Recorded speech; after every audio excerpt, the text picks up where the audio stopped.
Hey yo, man, can we see the mics, man? As it's plain to see. I am DJ Ron. He is K-Double-D.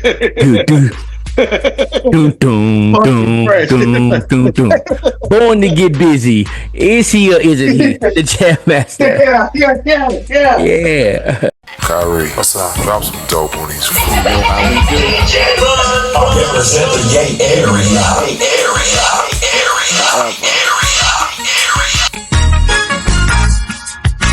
Hey man, as we live and unscripted, man. Hey man, I'm still looking at some of these people. I'm like, ooh, I'm so sorry I don't have you on here. And some people that I left off, and some people I got on here, man.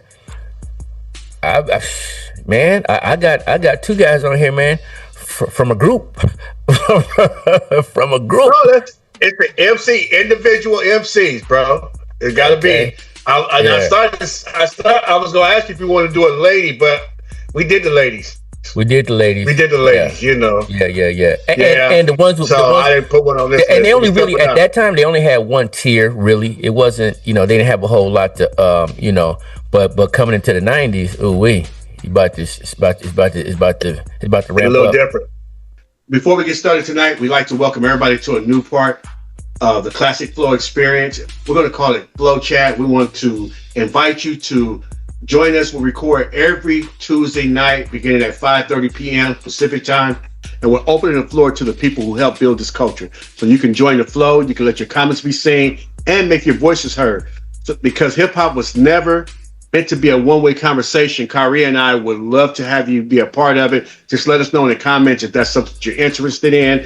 And we'll do our best to remind you that the upcoming recording is coming and you can be a part of it. So before we get started tonight, let me ask you a question. If they ever wrote a book about your life, do you think people will want to read it? Hell yeah. My life? Yeah. I mean, I tell my wife on a regular basis, I said, man, this gonna make a good book. I said, I would read my story. I would watch my movie. They're gonna make mine into a movie. Need to be a series. Hell yeah, they gonna read this book. Awesome. Well, let's remake history then, homie. Right on. Welcome back to Classic Flow, the mix, the culture, the movement. I'm DjRon, the classic DJ from the Bay. And joining me once again is Kari K-Double-D, Richmond Roots with the Philly boots. From Richmond to Philly, he's still rocking with me, y'all. And once again, before we really get started, I want to give a shout out to some of our subscribers and the people who help us keep this boat afloat. Got H. Walker. Shout out to BAM, which stands for Best Artist Management. Shout out to Mr. Jones 5880, and also to Tanaj. And once again, to everybody who's been liking, commenting, subscribing, and sharing the videos. We certainly do appreciate y'all.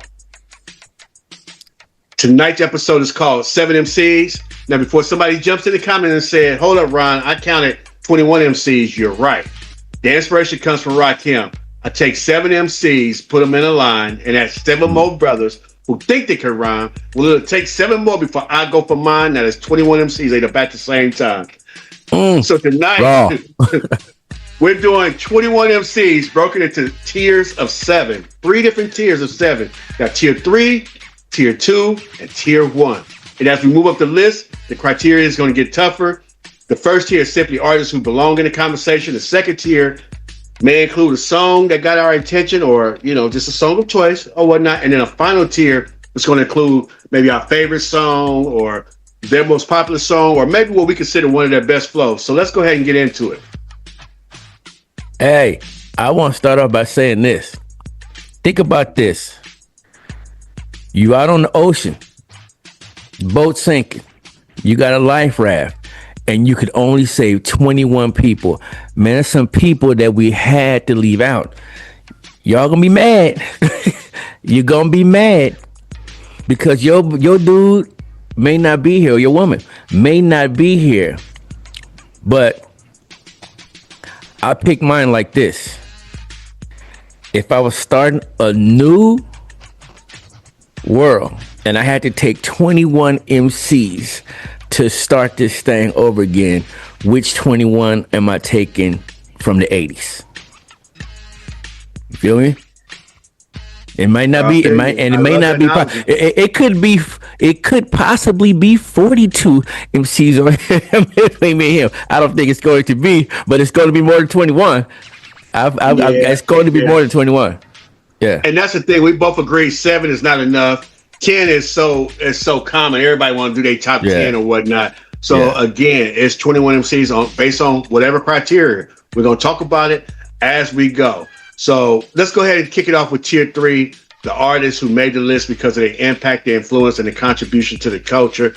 Wish we could fit more in a ride, but it is what it is. And I'm gonna start it off with my number 21 was MC Ren of NWA. Okay. I would only have one question. Why so low? Hey, you know what? And I didn't even go number 21. I mean, I didn't do 21 like that. I just picked 3 tiers. You feel what I'm saying? It's just 3 different tiers. So I'm just gonna tell you who's on the bottom tier, second tier, you know, and top tier, and then we could get to it in there. But man, Ren was the last. Ren was the last one you put in the.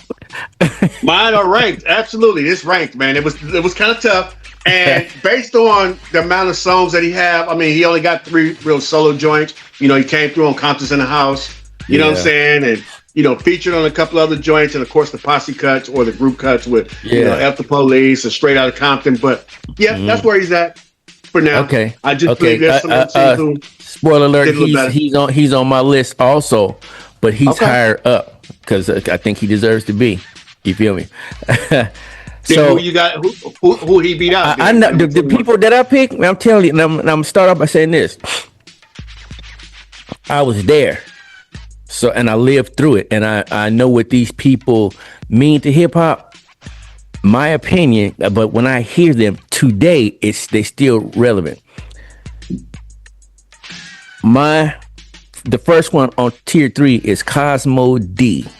Yeah, baby, that's me. Yeah, baby, that's me. Yes. Cosmo D. Notable. Who's going to pick Cosmo D besides Cosmo D and his family? But I feel it, man. You know that when you hear that song, come on. When you hear that song, it's the classic. And you're gonna spit most of his rhyme. If you don't know the whole thing, you're gonna spit something here and there, and you're gonna start boogalooing.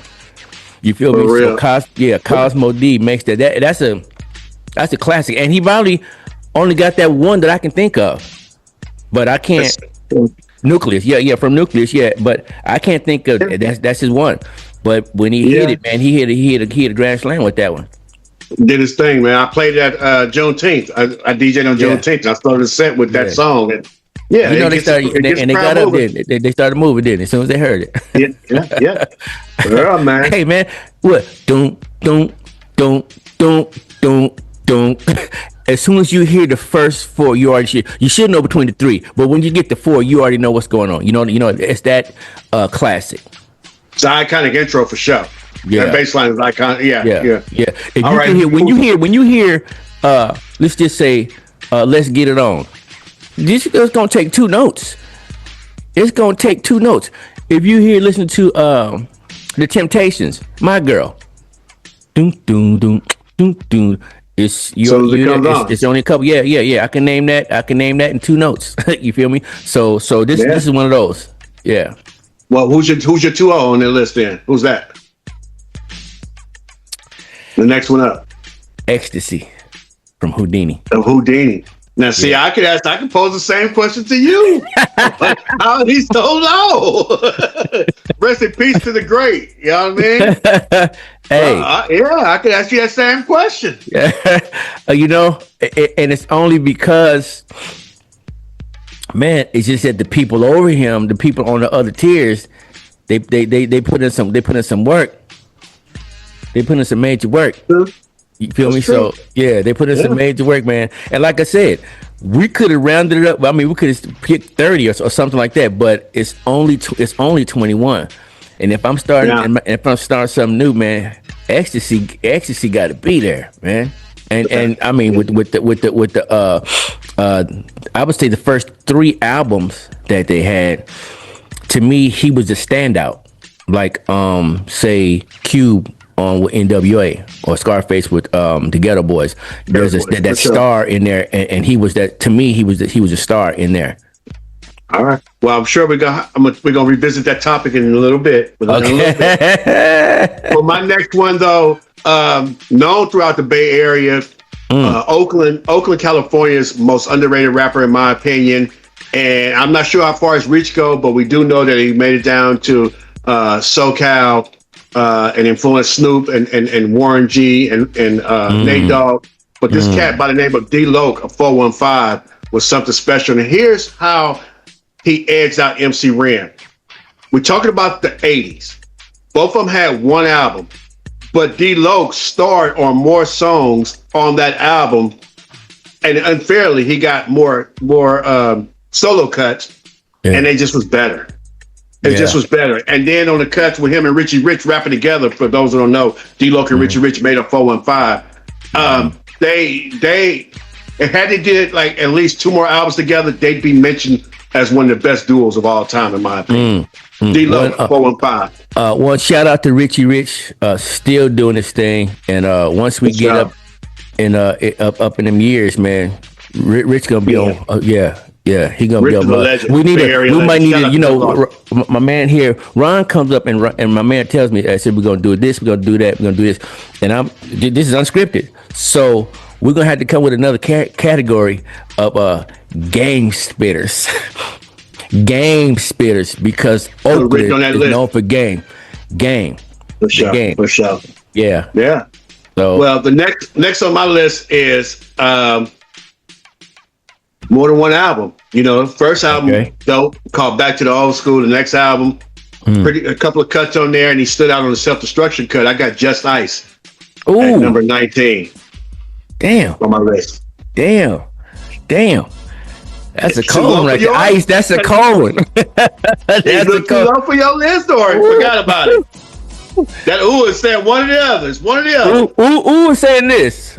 Ooh is saying, I forgot.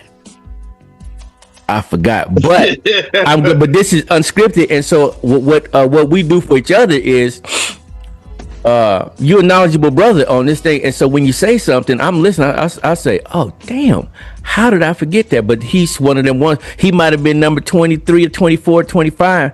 You feel me on there? If I'm looking at everybody, but I knew once I got to my 3 tiers, I knew that they was them dudes. But had I seen Just Ice waving his hands in the ocean, like, say, hey man, what about me? I'm like, ooh, I might have to throw one of y'all overboard. One of y'all might have to go overboard. You kicking Cosmo D off the boat and do it. yeah. Get out. Yeah, give me that life. Come on, man. Give me that life preserver. You got to get out of this boat. Oh, wiki to Cosmo D, bro. That's crazy. Yeah, Cosmo on my left, Cosmo on my right. But, okay, my next one. It's a little and to me, he's low. This is what, and it's what I do. I write them all down. When I look at the name, how does it impact me? When I look at it, and right now, I'm looking at the name, and I'm like, ooh, I'm going with Kool Moe Dee. Mo D. Now remember, for the people out there, Kool Moe Dee started with Treacherous 3, and then from Treacherous 3, he went solo. Solo tip. He went solo. So yeah. And when he went solo, he's like Bobby Brown. You feel me? He blew up, and he became a force to be reckoned with. So much so that the GOAT LL had to get at him, because it was gonna take a GOAT to get at him, and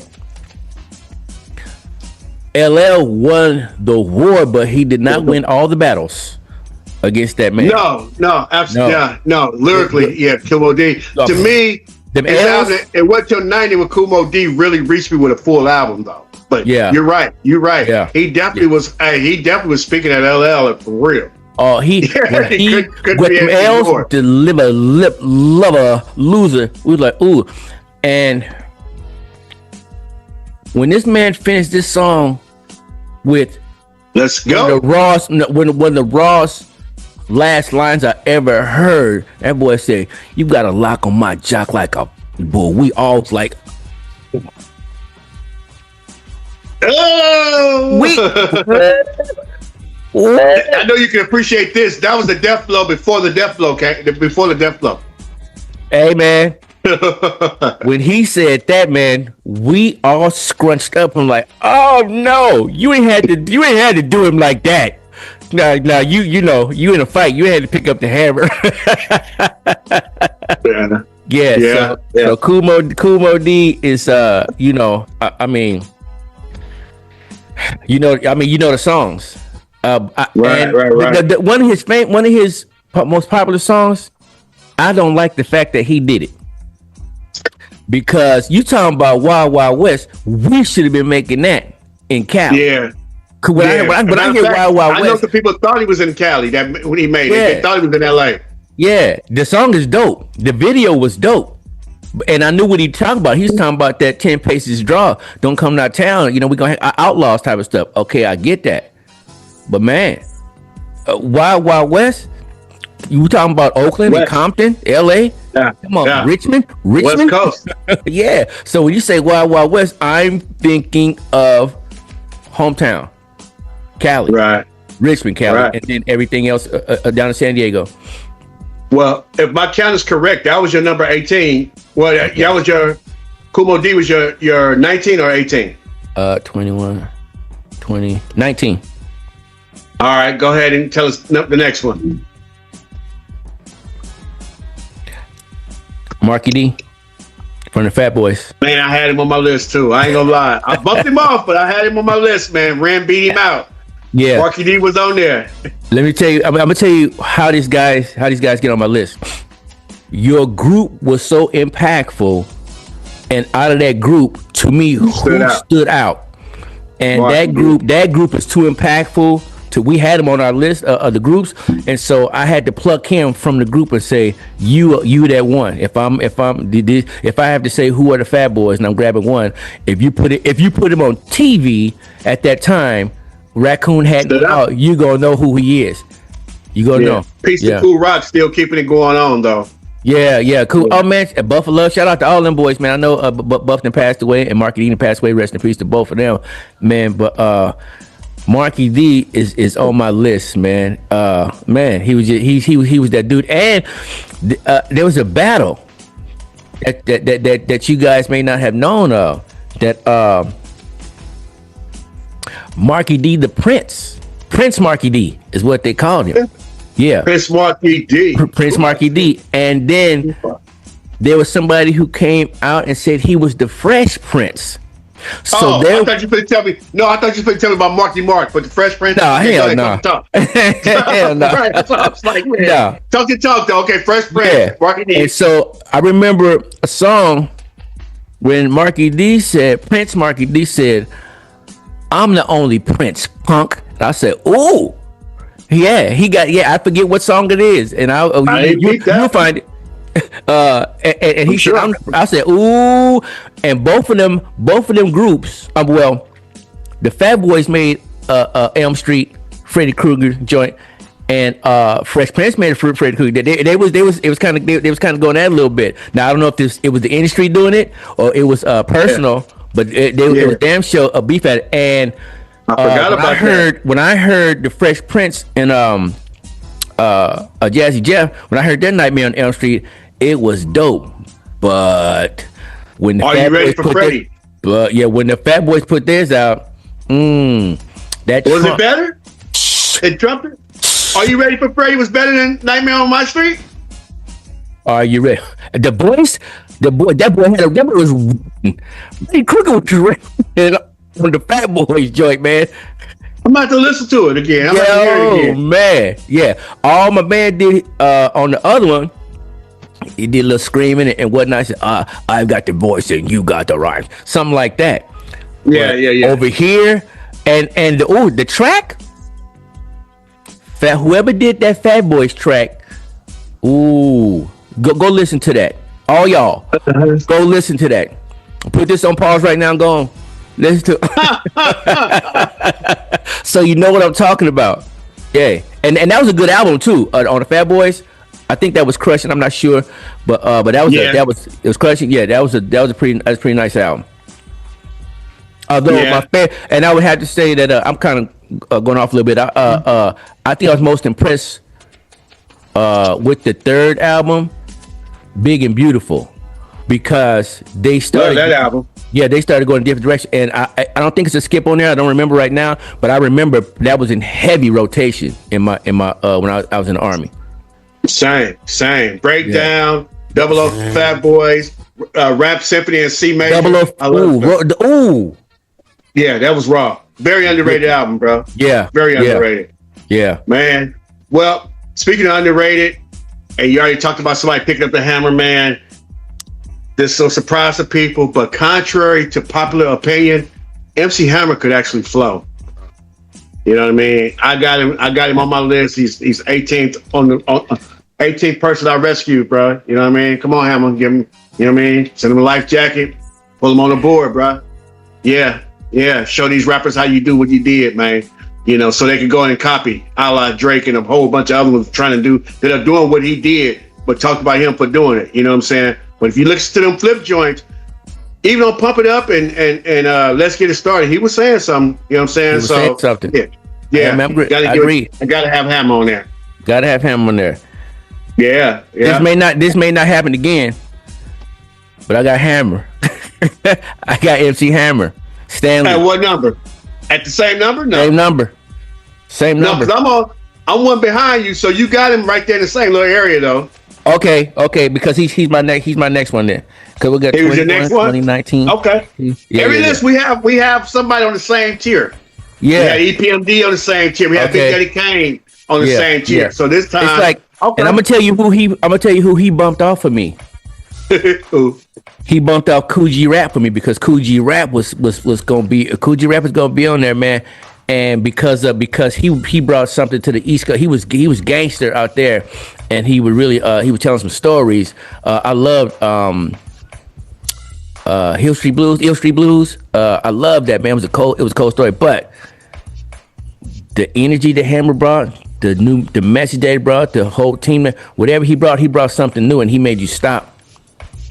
He made you stop, and he made you look, man. He made you stop, and you know Hammer lives here in the town that I live in right now.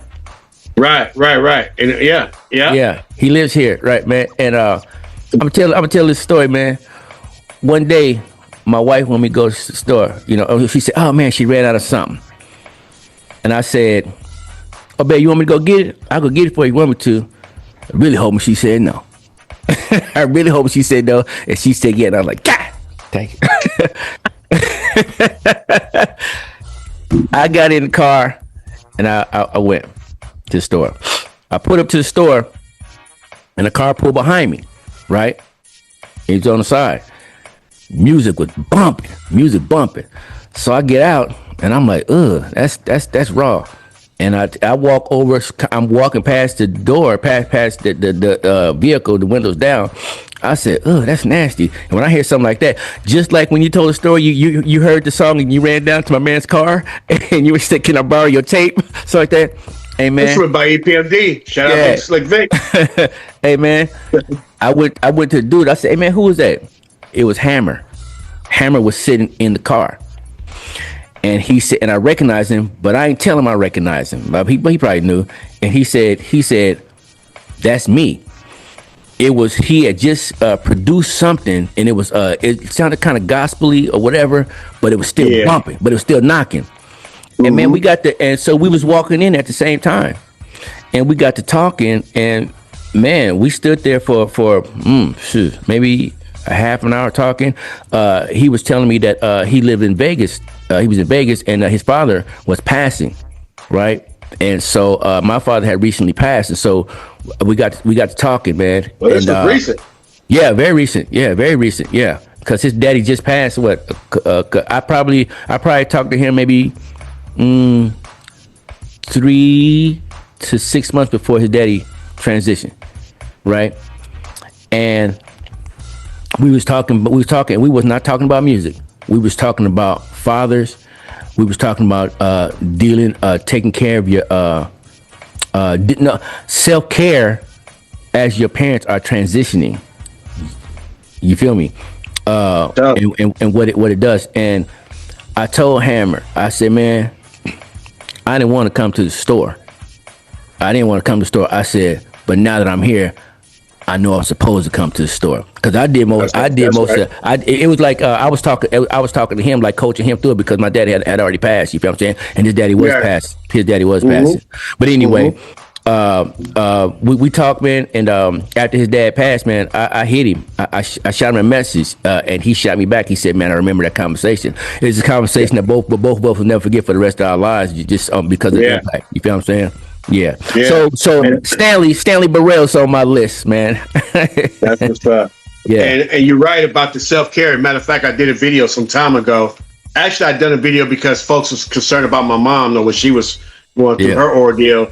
And then I did a reaction video to that video to kind of uncover the Easter eggs for people. Yeah. So I'll put that link in the comments because you definitely have to take care of yourself while you're trying to take care of a parent because, they almost take you down with them. You know what I mean? So shout out to you for being there for him, and shout out to everyone who has lost a parent, especially when those times come around, Mother's Day, Father's Day come around, birthdays come around, holidays, it kind of hits a little different. You know what I'm saying? So Well, brother, I want to shout you out for taking care of your parents as they transition. I want to shout out my brother PMD. For taking good care of my father as he transitioned. My daddy was strong to the end. He was a strong dude. And my sister being right there as she takes care of my mother. Yeah. That's right. Yeah. Well, the next one on my list, man, is the rapper Ecstasy, man. To me, he's one of the most underrated voices of the old school era, bro. You know what I mean? You know his voice when you hear it. As soon as you hear him, bro. I'm a partner from the start. Hey, you know what?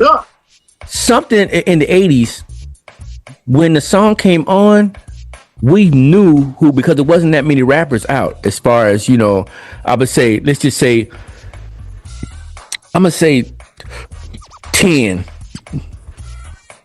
15 that was always out there, and then as soon as we heard it, we knew who it was. And then when somebody new came on, we was like, "Wait, who was that?"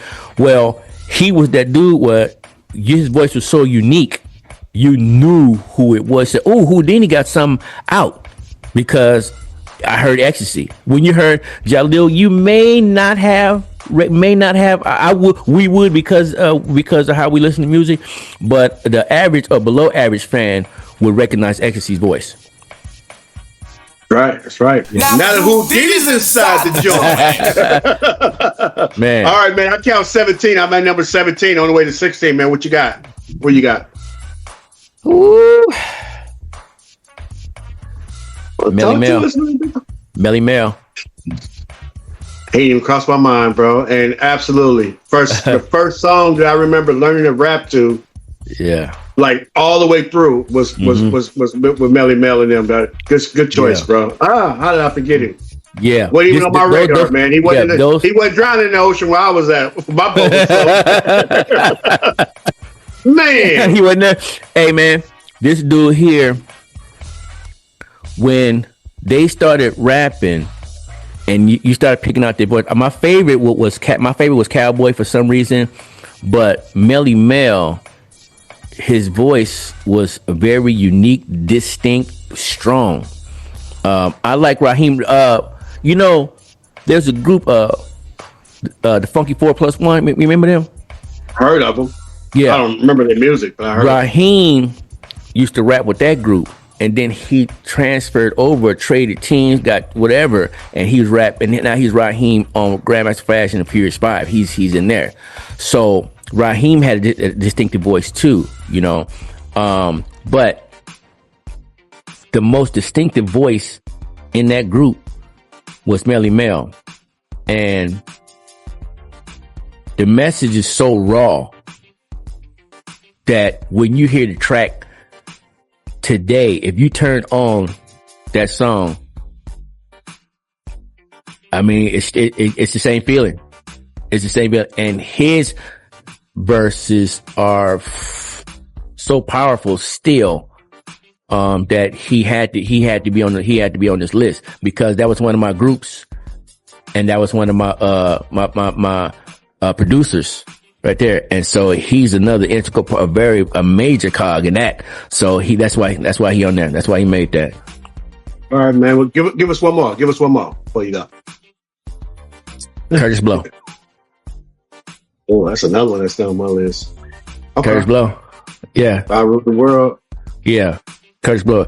Basketball. My favorite since him was playing basketball, but I'd have to say my favorite song is 8 Million Stories. And 8 Million Stories, he said, yo, there go my homeboy, Run DMC. And like he was walking on the street, and then they came up, oh, yo, what's up, man? How you doing, Kermit? And then they started rapping. And to me, that was the first feature that I had ever heard. And I was like, oh, the Kings of Rock are on here, or the Kings period. Before they made an album, they was the Kings already. They was the Kings. So when I heard them, and Curtis was already a star. But yeah, he was.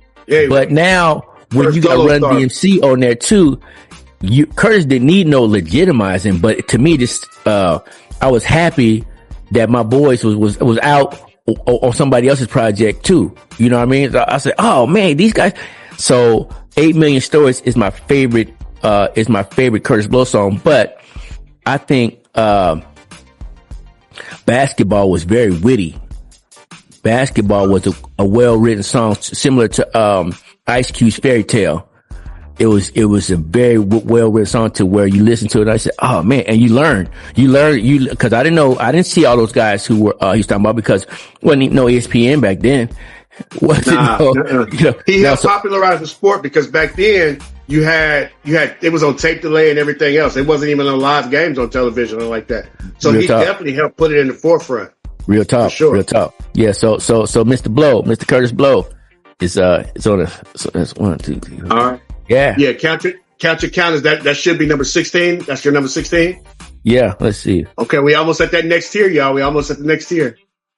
Well, for me, it was Big Daddy Kane. And before anybody try to throw a tomato at me or whatnot, I know he's one of the greatest technicians ever. I know. But for me personally, he just didn't have enough songs in rotation. You know what I'm saying? He was great when it was great, but he missed the mark way too many times for me. Way too many times. Okay. Oh. Yeah. Yeah. Spoiler alert. He on my. Huh? He on your list? Yeah, he on my list. He's higher up, but I'm coming up, of course. Now, before I turn it back over to you, because we're heading on to the next tier. Yeah. And you got to close yours out. I'm gonna give you another name, Mac Dre, who at that time dropped his first EP in 1989, and I know it was just an EP. However, and I'm not just saying this because his birthday the same day as mine. That has nothing to do with it. The way Mac Dre could rhyme and structure his cadence and such, man, it's just he really represented a whole movement. If you listen to that song, Young Black Brother, it's a microcosm of what the dope game was like in the 80s. He had it down to a T, to whereas somebody who doesn't know or understand the 80s culture in the Bay Area, you listen to that song, you walk away and say, okay, I see what it is. I heard what it was. I now know that was what it was like in the 80s. So Mac Dre, shout out to him. He really didn't blow up till the late 90s, early 2000s when then he was taken out of here, I believe 2004. Yeah. But to me, that EP, pound for pound, was some of his best music ever. 1989. I can't argue with that, but I know the people on the East Coast not gonna know who they probably learned who he was later on after that.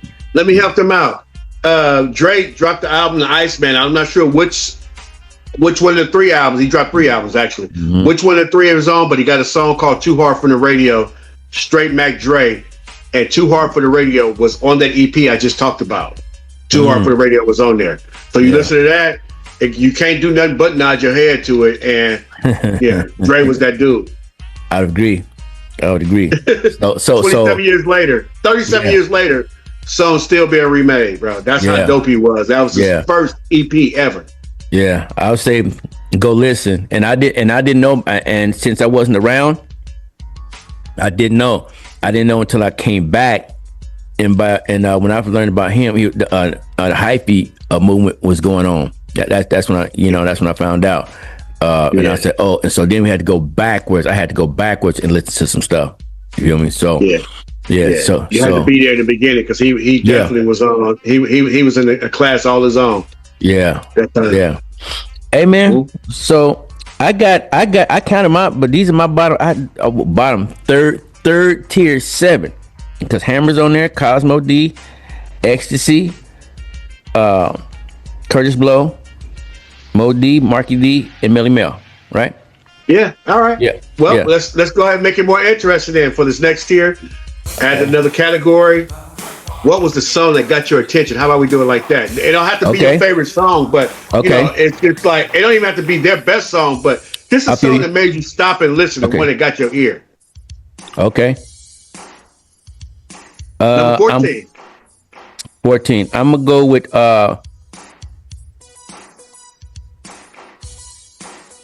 Ice-T. Oh. Ice-T. What song? 6 in the morning? 6 in the morning, police. Yeah. 6 in the morning. Yeah. 6 in the morning. Yeah. Yeah. And let me just say this real fast. I'm mad because Ice-T is not on my list. He's definitely supposed to be on this list. And I might have confused his name. Hint, hint. Ice-T is not on my list at all. He's definitely in the top 21 MCs, bro. Come on, man. You're like, what? Especially for the 80s. Especially for the 80s, yeah. That was his time. Yeah, that was his time. All the way to 91. And then after that, he started doing his own thing. But come on, bro. Yeah, man. Yeah. He's supposed to be in there, man. East Coast and West Coast. Middle. Yeah, he was known. Yeah. And for me, it's Richie Rich, man. The song that got my ear, the Sideshow. Yeah. That's when the Sideshow is 1989. And again, same album as D-Loc. Yeah. They were, dare I say better than EPMD? Oh, no. So. Well, you had to be there. You was on the East Coast, man. You know what I mean? You had to be there. There's a lot of people in the Bay Area that would listen to this, listen to that 415 before they listen to Strictly Business or Unfinished Business. I'm here to tell you, bro. He gave me some chest pains. Man, that album. And Richie Rich had that voice that every time that you heard it, you knew exactly who he was. To this day. When he came in, it's a Saturday night. My girl's acting real. Oh, my goodness. It just let you know. Yeah. I played it for youngsters who thought the Sideshow was a new thing. This was in 2021. I think the Sideshow was a new thing. I played this song. This is 1989, y'all. Yeah.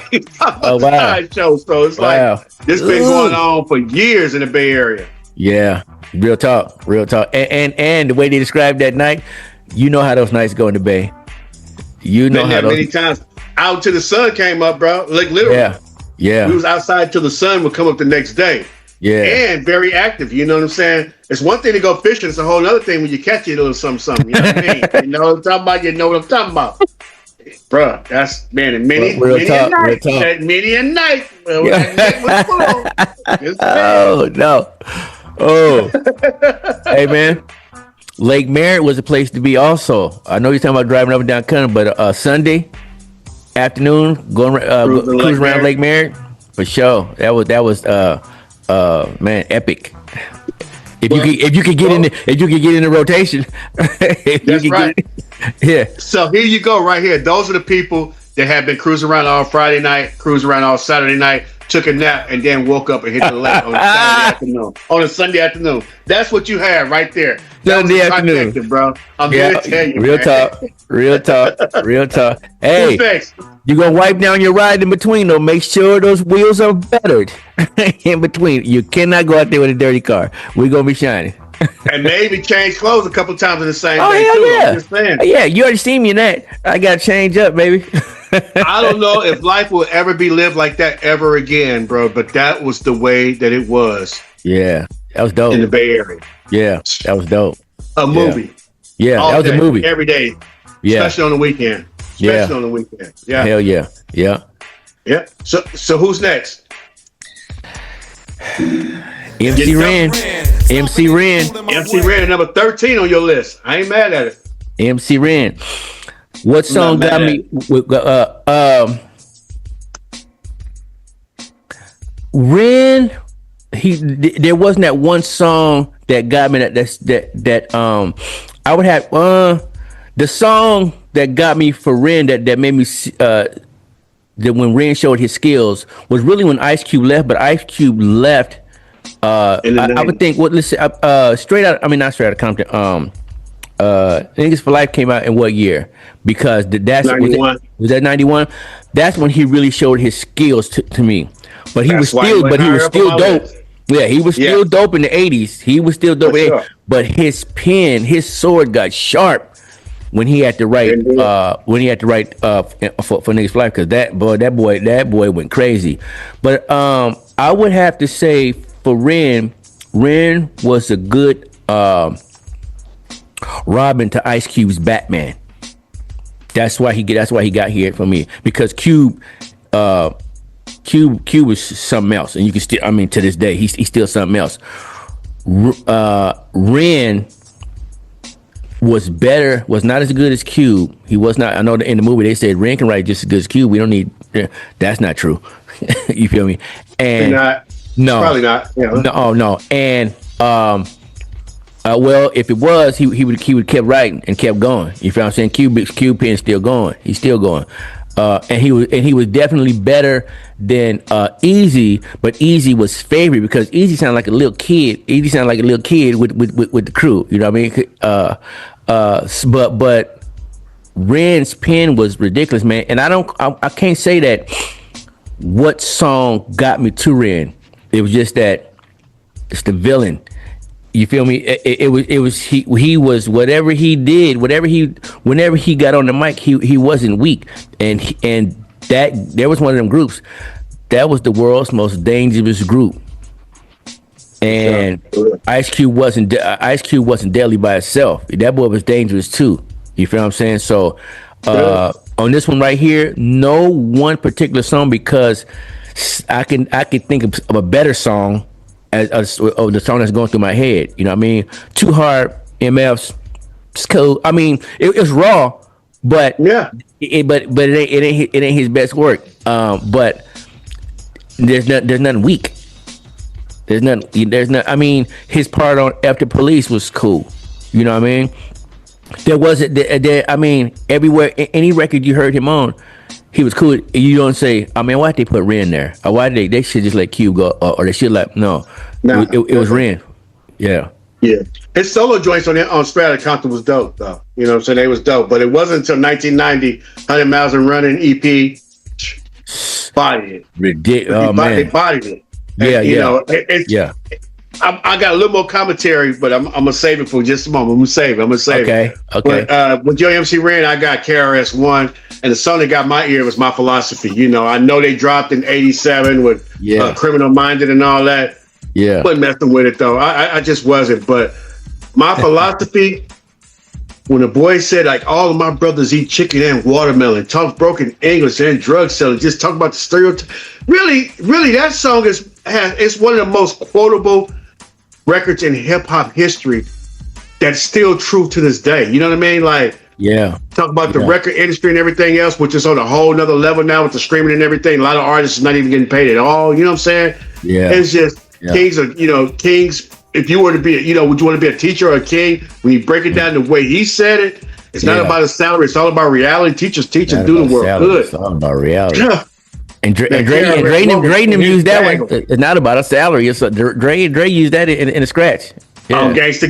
That's true. Yeah. That's true. Yeah, man. I'd like to have KRS higher up, but the '87 album didn't do nothing too much. Didn't do nothing at all really for me. And then the '89 album only had a couple of cuts on there. I know you ranked it high on your list. '89. Matter of fact, go back and take a look at our episode. We went through the albums in 1989. It was on that list. But that by any means necessary, or by all means necessary, is a must-have. Like I have to have that in my collection. If I lost a tape and the CD got scratched, I'm going to go buy another one. I have to have it. Going to replace that. Yeah. If you, there are songs that are so good and albums that are so good that I have had it on vinyl, I've had it on cassette, and I had it on CD. And now it's up in the cloud. You that dope that you travel with me. That I'm gonna have you on every form. That you're coming with me. You coming with me. Yeah. So I'm good. So you got him at a number. I got him on a tier, but we got him on the same tier. KRS-One is on that tier for me. Also. He's on that tier. Yes. He well, is. who's next on your tier right now? Though? Who you got next? KRS. Is he number 12? That's your 12? KRS. Okay, so right in the same little neighborhood then. Okay, Yeah. Okay. So you got him in numbers. I got him in tiers. So, but it's right. He right there. I got him kind of in order. But he's on that. He's on that second tier. It's KRS. Right. And you gave your commentary. Well, for me on that line is Jalil from Houdini, man. Oh. And here's why I got him ahead of Ecstasy. First of all, 5 Minutes of Funk is probably the first song that caught my ear by Houdini. Okay. And the first voice you hear is Jalil. When the party just starts, I walked in, and I probably won't leave until the thing ends. Yeah. What an epic way to start a song because it puts you instantly in the mood, to party. You get what I'm saying? Yeah. But here I come. Yeah, but he said, I'm here. Now the party can start. Let's go. Yeah, I don't care what y'all was doing before. It really didn't start till I walked in, though. You know what I'm saying? And we feel like that. You know, as a DJ, my mentor used to say it all the time, man. You know, if he went to somebody else's birthday party and had somebody else DJ, he'd be like, "Yo, it'd have been better if I was a DJ." You know, you just have that. We all have that feeling subconsciously about whatever, because in our mind, the food we eat, you know what I'm saying? Oh, I could have done a better steak than this. And just where it goes. So when he say the party didn't start till I walked in, it's like, regardless of what y'all was doing, it don't start. But here's the thing. Jalil wrote most of their lyrics. That's why I had to put him up there. Ecstasy could perform, but Jalil wrote most of the lyrics. It wasn't until the Grandmaster D interview where he said that it's the way Ja wrote. I forgot what song he was talking about, but that's the way Jalil wrote it. You know what I mean? One Love. You know, he wrote that. Yeah. You know what I'm saying? So Jalil is that guy. I feel you on that. I feel you. That's a great foundation on why he's up there. And ain't no wrong answer. And it's like, damn, you're right. And I got did you have Ecstasy at all? Who? Ecstasy. Ecstasy was on my list. Yeah, I gave him to you. Okay. I gave Ecstasy as number 17. Jalil's number 12. Okay. Jalil didn't make my list. He didn't make my list. But next for me, Daryl Mack, DMC. Daryl Mack. The blasphemy. The blasphemy. I'm Stephen A on you now, man. Daryl Mack. Yes. Because of Let's hear. Because of who he is. And it's the whole thing. DMC was not only a DJ before he was a rapper. He was a DJ. They both were. Yeah. Now he's rapping, and now he's writing a lot of, just like you said, he's writing a lot of this. Right? Run DMC raps. Yeah. Right. For both of them. Yeah. And his whole look, because it's everything. He looked like a b-boy. He moved like when you saw him, you know, he folded up. You believed him. Them gazelles, that hat where there was a kangaroo with his godfather, the suit, the sweatsuit that he wore, or the leather, or the leather that he wore, the shoes. I mean, and then the greatest rap duo ever. The greatest. 100%. Man, we was blessed to be able to watch them boys, and the boys flawless, man. Hey, pick a song. No hip hop. No pick a song. No hip hop. Which one? I mean, pick an album, maybe, but pick a song. You can't pick one song from. You can pick the most popular song by the people. But if you're listening like we listen, and you listen to how that boy get down, tougher than leather. Come on, I listened to their albums this weekend. Man, when I got to Tougher Than Leather, I went to go listen to Jay. But with me going to listen to Jay, DMC popped up on it. I'm like, ooh, I wasn't even listening. I'm not even here for you. But as I'm listening to you, I'm like, man, you is a bad mother. Shut your mouth. Yeah, hey man. Yeah. He that dude. Yeah. So that's why he is where he is. I mean, I cannot pick one. Yeah. Well, I got news for you. Those glasses were not Cassell's. A lot of people thought they was, but they were real prescription glasses. Oh wow. Yeah. They were snap. Real deal. Yeah. He had to wear them. Oh, yeah, damn. But did not know. He made it cool to wear glasses though. Yes, he did. Hey man. Oh, bro. Yeah. He got his on the second album cover where you can only see that much of them. That's so raw.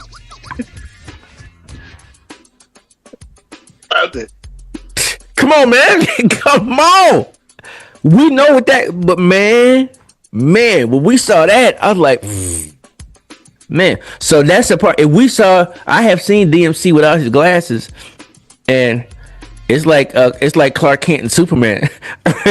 Whole other person, yeah. He's a whole other dude, man. So yeah. So the gazelles, excuse me, those glasses are part of his. Well, he did say, and why you wear those glasses so I can see. I thought it was just part of the rap, man. Just part of the line. No, that was it was the truth. Well, the next one on my list is Eric Sermon of EPMD. And the song that really got me, bro, was Your Customer. You already alluded to the story, man. It was one of them songs, after 5 minutes of funk, I don't remember a song in heavy rotation with all the cars with the power drivers driving around playing the same boom, boom, boom, boom beat. And it wasn't until I was at my grandma's house and this cat that I knew lived down the street passed by playing it. And I had to go over there, man, can I borrow that tape so I can record it? And that's what it was. And even at that point, I didn't realize it was EPMD because he had a part where he says, I hear voices saying, that's Eric Sermon. And they sounded so much alike. I thut it was just one person just rapping one on dude, My Eric Sermon take. That's what it was. You know what I'm saying? But, Eric Sermon, bro, they introduced a new way of flowing and everything else. They were so poignant, just like how you mentioned Kumo D and LL, where LL had to respond. These boys was the new kids on the block, and they got Rakim's attention to where Rakim had to respond to them boys. He had to. So I know that story. Yeah, and I heard this later on. Eric said he didn't want no parts of Rakim. He didn't want no part. And I heard Rakim say they never really got at him, but the streets demanded that he get at him because the streets was talking.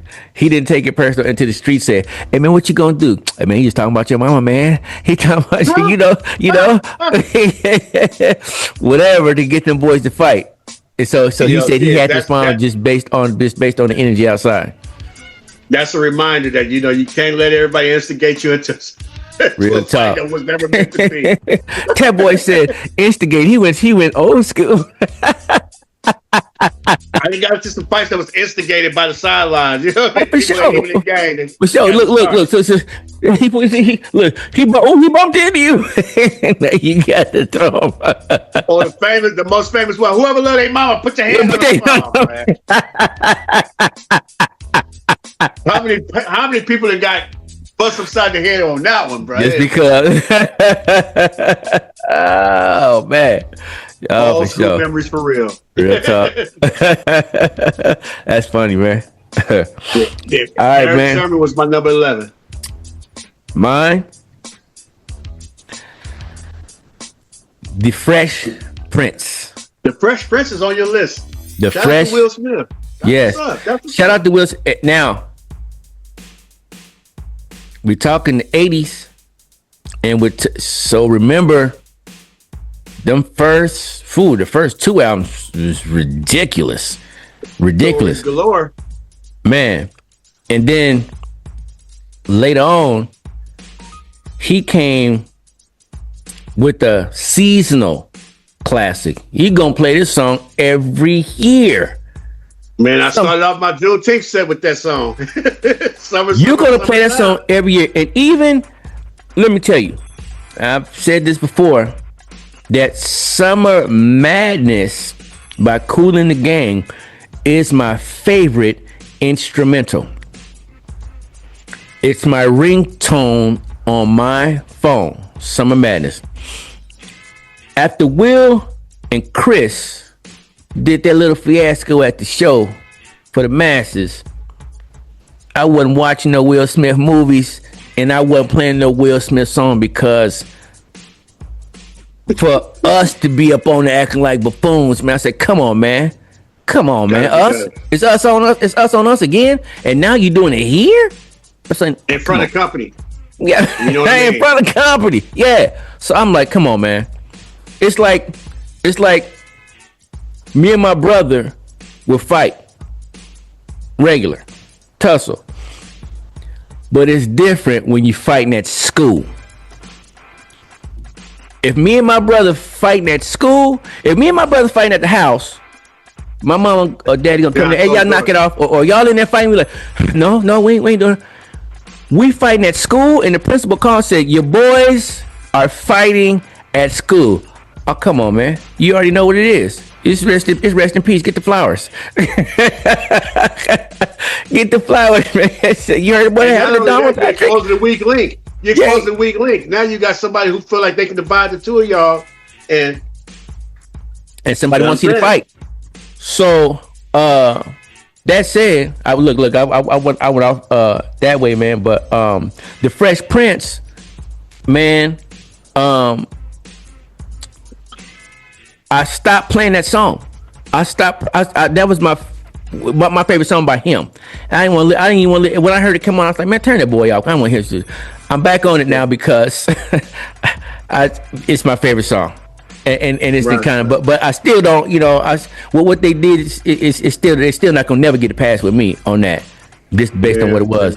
But that's a dope song. And he told Rakim, I said this before, probably on an earlier show, that he told Rakim, I stole your flow.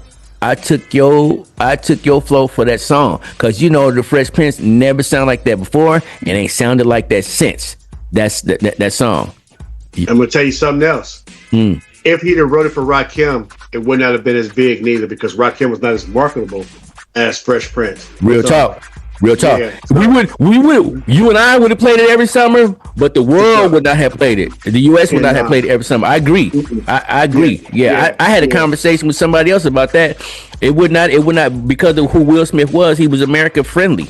You can't put Rakim out there as the face of summer for America. But you can put that boy out there. He's got a verse where he talk about summertime too, and I love that on Doing It With the R. In the summertime, pockets bulging, something's happening, and I'm indulging. Music is mine, the seats recline, a gold grill, a paint job with shine. Pull up in the parking and pop the trunk. Turn up the system, let the bass line thump. Man, come on, bro. So he got that kind of a rap, but again, Will Smith saying the same thing would have pushed culture out a lot further. Here's one more thing too. I told you before that Will Smith dropped the album last year, and I just saw he only had like 39 downloads or something like that. 39,000? No O's on behind it. 39. Well, the public has spoken. Hey, man. The public has spoken. But we talking about the 80s. And in the 80s, girls of the world ain't nothing but trouble. He was one of them dudes. He had that he could rap. The girls liked the way he looked. He had a show, everything. With the most popular theme song of all time. Don't forget that part. Real talk. Girls of the world ain't nothing but trouble. No, the theme song to the show. West Philadelphia. Everybody know that. Yeah. Born and raised. Yeah. And it was the Fitz. The Fitz, he was coming on there, man, with them Jordans on and them. Yeah. Cox 14, he used to represent for real. Yeah, he was dressing like us. He was dressing like the culture. You feel me? Yeah. So I would say, and on that second album, he got busy. On that second album, he got me. Yeah, if you had them But first two every song albums, slapped, if I got Will Smith's with Fresh Prince and Jazzy J's first two albums, I got enough. But if I just have the second album, I don't have enough. And if I just have the first one, I don't have enough. But if I got them two, I'm good. You feel me? And not like, well, I'm good on the rest of it. No, those are great albums. And those are you take, you put in a time capsule with you in the 80s because they was raw. You feel me? And their second album got a Grammy, if I'm not mistaken. I think that's did. Oh yeah. And no, he wasn't the best, but I understand why he got it. Yeah. Yeah. Because again, he had that mass appeal. Yeah. So let's count what number you on. And I know you don't have, I got all my numbers. Sound like yours are not exactly. Mine not numbered. Yeah, mine not numbered. I'm just but on my tier I got 1, 2, 3, 4, 5, 6 off on my tier. It's